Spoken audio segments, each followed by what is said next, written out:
Nah, monggo disiar balik. Bismillahirrahmanirrahim. Summa ba'asna monggo kali-kali ngutus sapa ingsun mimba'ihi ing dalem sakwise Nabi Nuh rusulan ing pira-pira utusan ila qaumihi maring kaum rusul ka Ibrahim kaya Nabi Ibrahim wa Hud dan Nabi Nuh wa Shalih Nabi Shalih. Jauh Gusti Allah, setelah Nabi Nuh kemudian saya mengutus beberapa utusan, beberapa rasul. Jadi rasulun itu rasul sini rasulun itu pirang-pirang rasul. Kemudian saya utus setelah Nabi Nuh, saya utus beberapa utusan seperti Nabi Ibrahim, Nabi Hud dan Nabi Shalih. Baja'u mongko padha nekani kabeh sapa utusan bil bayyinati kelawan nggawa pira-pira keterangan al mukjizati nggawa pira-pira mukjizat. Bama kanu mongko ora padha ana kabeh sapa kaum liyuk minu kudrapun padha iman kabeh bima sabaran kadzabu kang ndoroake sapa kaum iki kelawan min kaum ing dalam saturune ai kaum ini ba'sir rusuli ilaihim. Kemudian utusan-utusan yang diutus setelah Nabi Nuh itu mendatangi kaum dengan membawa keterangan-keterangan, dengan membawa berbagai macam mukjizat. Mukjizatnya orang dulu kan hebat-hebat. Kalau Nabi Ibrahim itu mukjizatnya diantaranya dilempar di api tidak terbakar, bahkan apinya bisa tumbuh ya naruhu ibadah wassalaman ala Ibrahim. Jadi api bisa jadi gini. Terus Nabi Shalih, Nabi Hud, Nabi Shalih, mereka mendatangi kaum dengan membawa berbagai macam mukjizat. Tapi tetap saja kaum-kaum ini tidak mau beriman karena sudah penggaweannya membohongi, mendustakan rasul-rasul yang terdahulu. Jadi mendustakan rasul-rasul yang terdahulu. Makanya mereka akhirnya dihancurkan. Jadi kadzalika iqbal menggunakan mazkur nadbahu ainah tamunci sapa ingsun ala qulubil mu'tadin ing atase pira-pira ati kang keterlaluan para takbalu mongko ora iso nrimo apa ati al-iman ing iman kama tokakna kaya ora ngunci sapa ingsun ala qulubi ulati. Kenapa bisa seperti itu? Karena mereka itu sudah saya kunci hatinya. Hati ini dikunci ke Allah sehingga hati mereka tidak bisa menerima keimanan. Makanya kehancurannya umat-umat itu ya setelah Nabi Nuh, antara Nabi Adam dengan Nabi Nuh itu hampir seluruh Islam. Jadi jarak antara Nabi Adam dan Nabi Nuh itu menurut Ibnu Abbas 10 generasi itu Islam semua. 10 generasi berarti kira-kira berapa tahun? Jadi jarak antara umurnya orang dulu kan dulu itu panjang-panjang. Jadi jarak antara Nabi Adam dan Nabi Nuh menurut Ibnu Abbas adalah 10 generasi dan semua generasi ini adalah Islam. Baru setelah itu Nabi Nuh. Jadi Nabi Nuh. Terus setelah Nabi Nuh, mereka malah menjadi setelah Nabi Nuh. Dia Gusti Allah mengutus lagi beberapa utusan, di antaranya Nabi Ibrahim, ya, terus nabi-nabi yang lain seperti Nabi Hud dan Nabi Shalih. Dan mereka pun membawa berbagai macam mukjizat, tapi tetap saja mereka mendustakan. Gusti kunci dari Gusti Allah tidak bisa menerima keimanan.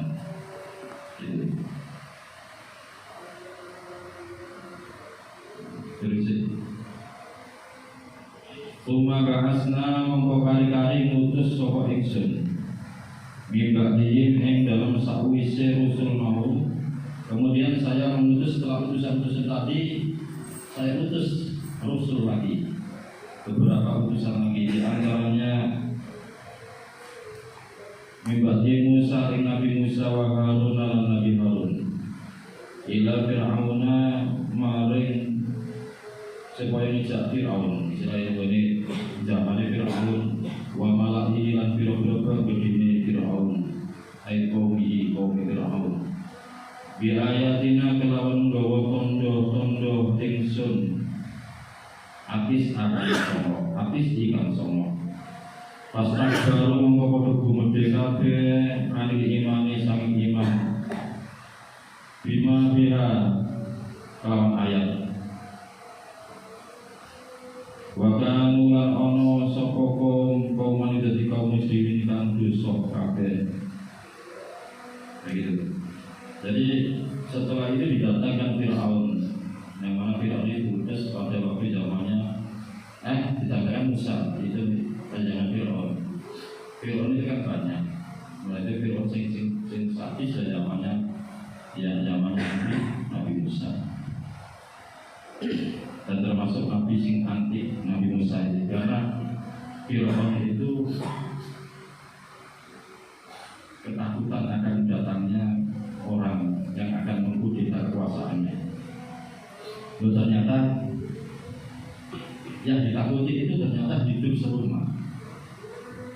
Jadi Musa itu yo sak kamar yo Fir'aun, mangan sak meja Fir'aun. Karena waktu itu diambil anak oleh istri Fir'aun. Jadi setelah besar baru mengkudeta kekuasaan Fir'aun. Jadi Nabi Musa itu termasuk bersembunyi di kandang lapang.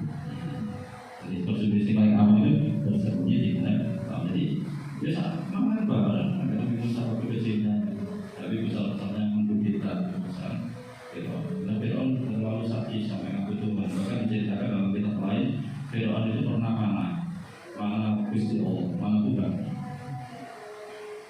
oleh malaikat, katanya dipegang terus ditancapkan ikan istilahnya, dikasih darah ikan, kepalanya dijatuhkan.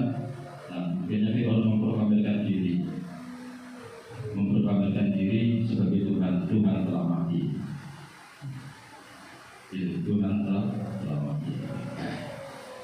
Termasuk raja yang gak pernah sakit. Mengenai hati-hati, gak pernah sakit, tapi disenangi banyak masyarakat. Fir'aun itu disenangi banyak masyarakat. Apa? Sebagai pimpinan yang kuat, yang dibagi halusinasi sampai lupa daratan, akhirnya sampai ngaku Tuhan. Hubungannya nggak pernah, gatal nggak pernah. Itu raja Fir'aun. Makanya sampai Fir'aun itu pun matinya pun diabadikan oleh Gusti Allah. Bukan berarti Fir'aun mati kok matikan. Jadi Fir'aun ini ternyata diabadikan oleh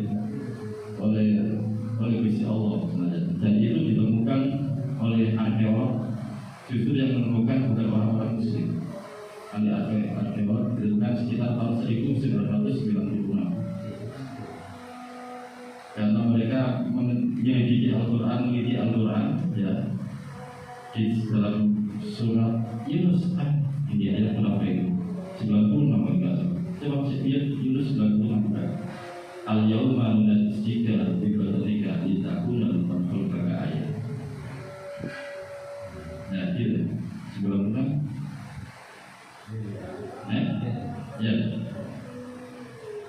Benar. Al-yawma nunajjika. Ya, benar. Berapa bahasa? Surat Yunus ayat 96. Tinggal lagi ngakak. Ya, terus misalnya tadi tengahnya al-yawma nunajjika. Apa saja? Ayat 92 atau 92? Ya, 92. Al-yawma nunajjika bi badanika litakuna liman khalaqaka ayat. Hari ini saya abadikan jasadnya Fir'aun. Jadi dia bisa Allah. Untuk apa? Litakuna liman khalaqaka ayat, supaya sebagai pelajaran generasi sesudah. Dan itu terbukti ditemukan oleh arkeolog, jasadnya itu masih utuh di dekat sungai ini sekitar 1900. Oh berarti Firman itu orang soleh kok gajel? Bukan gitunya, memang dibagi seperti itu. Jadi orang-orang Eropa itu menyelidiki karena Al-Qurannya itu benar kok enggak, maksud Al-Quran ini katanya hari ini Fir'aun saya abadikan untuk pelajaran bagi generasi sesudah. Ternyata dibuktikan oleh arkeolog tentang benar ada. Itu yang bikin mereka tambah imannya.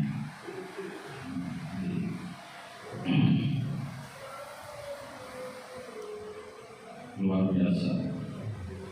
Makanya Gusti Allah itu kalau mengutus utusan mukjizatnya itu disesuaikan dengan adanya kaum waktu itu. Gitu. Nabi Isa itu hidup di tengah-tengah ahli kedokteran. Satu orang bisa menjadi latar yang bisa itu pasien.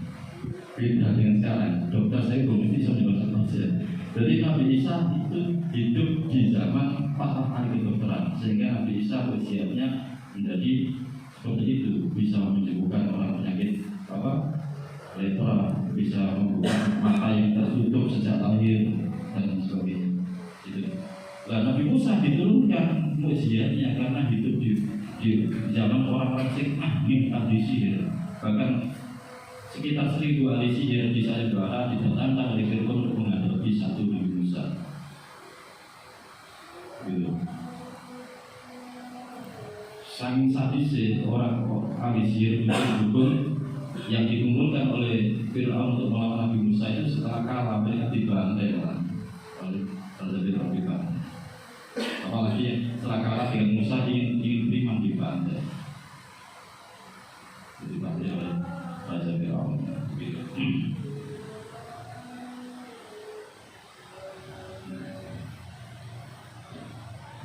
Falamma jaa mongko ing dalem semangsane teko ingkom al-haqu apa beneran. Min ingdina sanding ingsun kalu mongko padha ngucap inna hadza satu menit iki la sifrum kuwi iku sihir kang nyoto bayi dhewe. Baca orang gak belum. Ketika tidak wis kaya ngono bermusuhan terus Nabi Musa membawa bukti dengan nyata yang benar, itu pun masih dituduh oleh mereka bahwasanya sihir. Tidak gitu, selalu benar-benar motor masih dituduh sihir oleh orang-orang kelompoknya Fir'aun.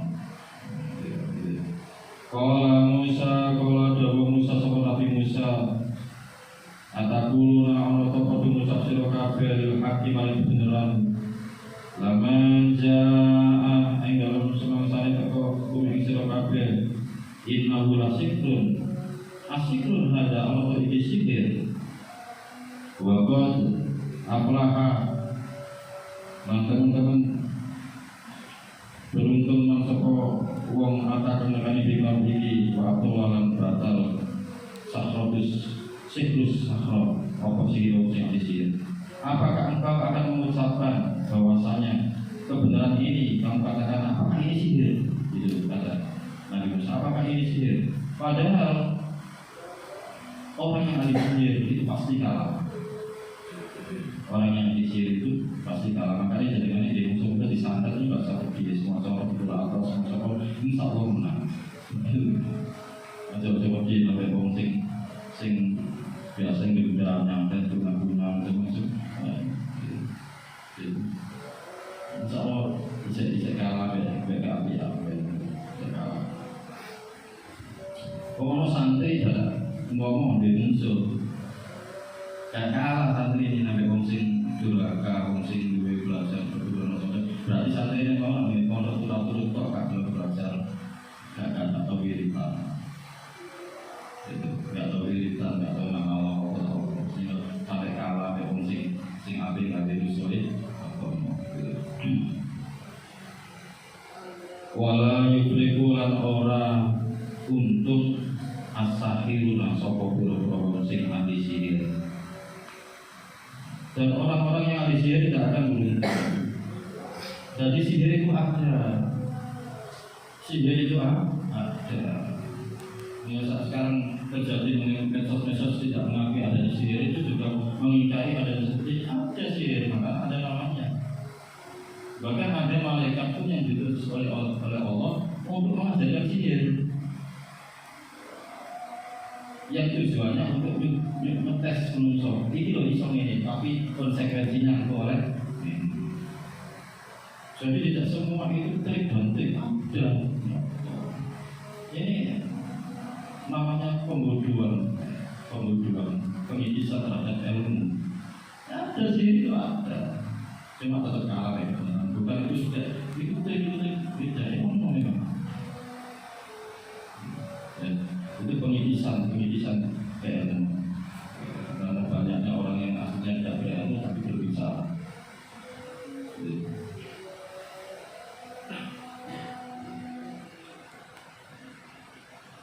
Mungkin salah paham nih, kalau kita mempublikasikan sihir itu ada, tetap kalah.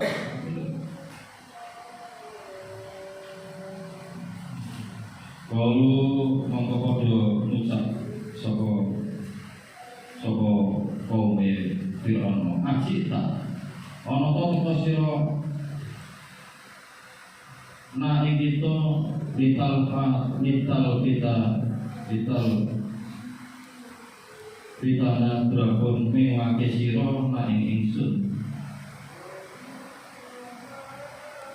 Amma sanging barang wajah nakang musuh ingsun. Alaihi kata sema sopa aba una sobil bapak ingsun itu abaan ya.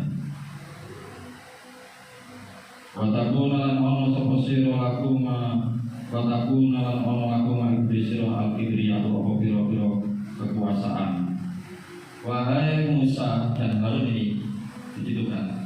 Apakah engkau datang ke kami ini tujuannya untuk memalingkan keyakinan yang aslinya kami menemukan dari mbak-mbak saya seperti ini, terus kamu datang kamu mengalihkan kami gitu, terus kamu berdua di sini ingin ngerti-ngerti, ingin menguasai, kepengen jadi berkuasa, begitu. Jadi dibutuhkan oleh kaumnya Fir'aun. Tidak fil ardi yang dalam bumi ardi Misra tersebut bumi Mesir. Berarti yang dalam tafsir Fir'aun itu hidup di Mesir. Wama nahnu lan ono utawi kita laku memaring sira bi mukminin kelawan sing percaya. Tapi kami ini semua tidak percaya. Kami semua tidak percaya dengan engkau. Wallahu a'lam bishawab. Ada yang mau bilang?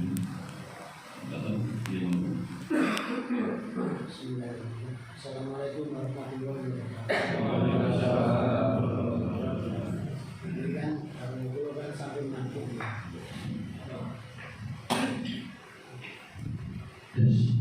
Nah, sementara ini di kampung kan dari agen tahlil kempalan putri ini.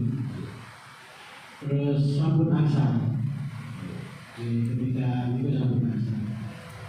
Nah, terus kalau takono, misalnya anggota ini itu 100, sementara ketika istri bulan itu dapat lot itu di nomor 50, artinya kan kurang 50.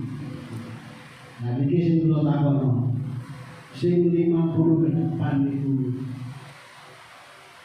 dikategorikan utang yang harus saya bayar sekaligus nopo hutang yang dibayar setiap periode pertemuan. Jadi kalau nyuwun penjelasan saking dengan soalnya kalau kok ada keganjelan di hati, khawatir kalau kan nanti rohnya di sana itu kegendolan hutang. Iya, kegendolan hutang lah. Ini kalau mengatakan dengan sakit telah sampaikan matur suwun. Assalamualaikum warahmatullahi wabarakatuh. Ini pertanyaan sangat indah sekali. Ini kasusnya persis dengan kasus Bowo ngaten tinggal kesepakatan awal. Sepakatnya itu ikhlas-ikhlasan apa? Nek sepakatnya dulu itu ikhlas-ikhlasan, maka umpama jenengan itu enggak dulu itu enggak masalah. Tapi ini jenengan itu ternyata untuk biasa itu ini dicatat ya, dicatat terus meninggal, maka itu termasuk utang. Tidak tradisi masyarakat itu karena ada sebagian desa itu ketika ada yang mau punya gawe aku tumpuk dugi beras dugi terus ini ada gawe di terus sing ngoten sing ngoten lah itu biasa tradisi ngoten kan dianggap utang kan apa penting awak digawe apa yang penting apa walaupun terusnya uangnya beda itu sebenarnya menjadi permasalahan tersendiri karena waktu jenengan kayak Aqua 20 dus itu tahun 90 kata-kata Aqua harganya bisa mulai ternyata setelah itu temannya punya gawe berarti Aqua sisi pegangnya 30.000 dan tetap kayak Aqua jumlahnya 20 dus kayak 20 sih juga nanti permasalahan sendiri ini termasuk bersambung di masalah ini supaya nanti bisa minta jalan masalah itu. Jadi ya apa jenengan turun Aqua waktu tahun 2020 dus mengenai awal itu aku turun Aqua 20 dus 14 tahun ya sekarang 60 tahun 30 tahun gitu gitu. Jadi terjadi nanti tidak statistik, kalau statistik kalau utang maka wajib nyalur, tapi kalau tidak usah dapat buat nyalur tidak. Termasuk arisan yang selama ini terjadi di masyarakat keyakinan atau jamnya apa itu dianggap utang maupun tidak sudah. Jadi itu dia ternyata arisan utang maka dengan wajib untuk mengembalikan 50 lagi. Jadi soalnya awal lagi. Oh gitu. Oh betul betul ya. Itu kan awal ya. Awal. Jumlah pesertanya 100. Waktu 50.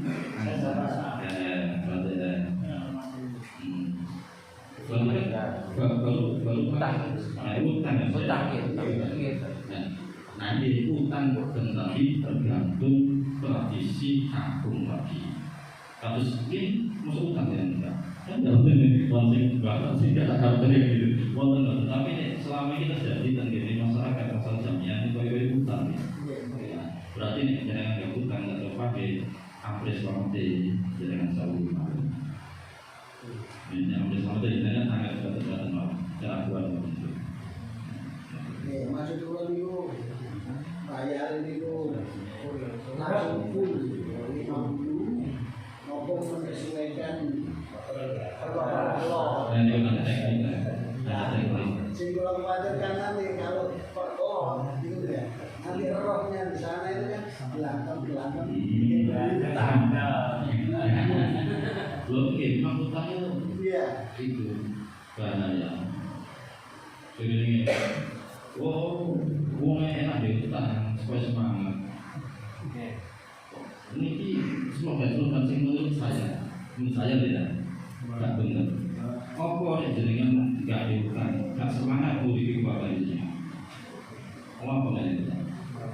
Apa nggak wajib murid anak bujuk? Soalnya ini utang lagi semangat. Kan gitu ya.